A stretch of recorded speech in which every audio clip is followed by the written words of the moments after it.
Hi, after the success of the Fatal and Severe Risk programme and as part of our ongoing commitment to safety and the Pathway to Zero safety strategy, we have reviewed the Safe Work Interaction System in the Hunter Valley and the safety observation process used in the interstate in an effort to further improve our safety culture and our performance.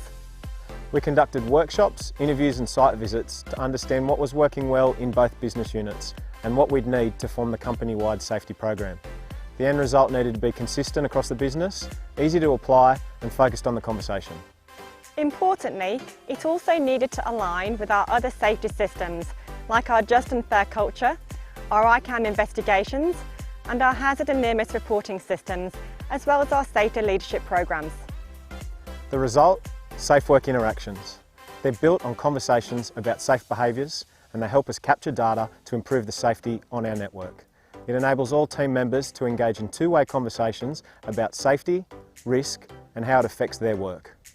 This month, we will present some examples that will help you better understand the process and the value of safe work interactions.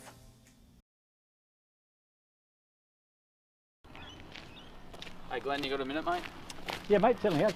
So you've been allocated your welding job today. Yep. What's the process in setting up and getting ready for that? So today I've got the truck over here. We've got to get the gas and oxy off. We'd normally park it next to the stage here, but there's rail there, so I can't get in today. So then the process, we've got to get the oxy and gas to the truck. In the olden days, we used to sort of lift one bottle at a time per person. Now we bought this new tool. It was identified in a hazard report we put in. Yep. We can do it a bit safer. So we found this tool here. So that helped us get the oxy bottle over to the truck. 45 kilos they are, so this divides the weight between two. Slip it over, handle each, and you both walk along and carry it. Okay, so much easier process than the old one? Yeah, much easier process, better on manual handling, back problems, that sort of stuff. So, yep. Yeah. Okay, no worries. So you've done a risk assessment, obviously you've identified a couple of little issues there. That's been communicated in your brief, which I saw earlier. Yep. What specific hazards have you got, do you think, just for this actual task, getting the oxy onto the truck? Yeah, well just here, as I identified earlier, that rail's not normally there, so we can pull the truck straight up. The height there, so we didn't have the chain and all the guards around there, so that we put that on to eliminate that sort of problem. Manual handling, which we'll discuss with lifting it out. One of the other main problems is make sure you're not smoking around here. Yep. Yeah, flammable gas. And then getting down the steps. So normally we'd get on the truck today, we have to get down the steps. It's a wet day, slippery steps.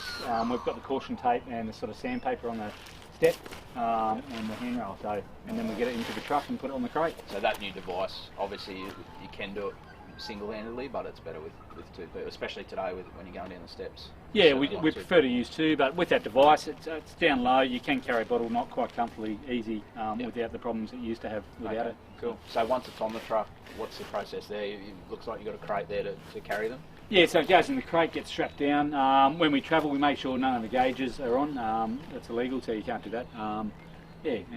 Once it's strapped down, we get out to the job. No worries. So once you're on site, same process of removing it from the crate back out to where you need it to be on the track? Yeah, same sort of process. So we can either do it with that device, or sometimes we do use the crane. If we do use the crane, we always check above us, make sure there's no power lines, that sort of stuff. Yep. Every site's different. Yeah, normal risk assessment. That's good.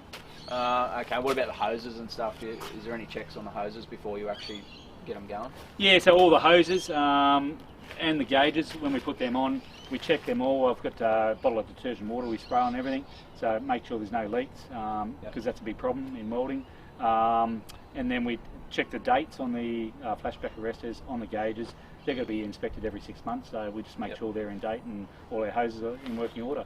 Plus also in the truck we have our MSDSs for the oxygen gas and all that. So yeah. Awesome, no worries. So is there any specific hazard you can sort of see just in this process alone?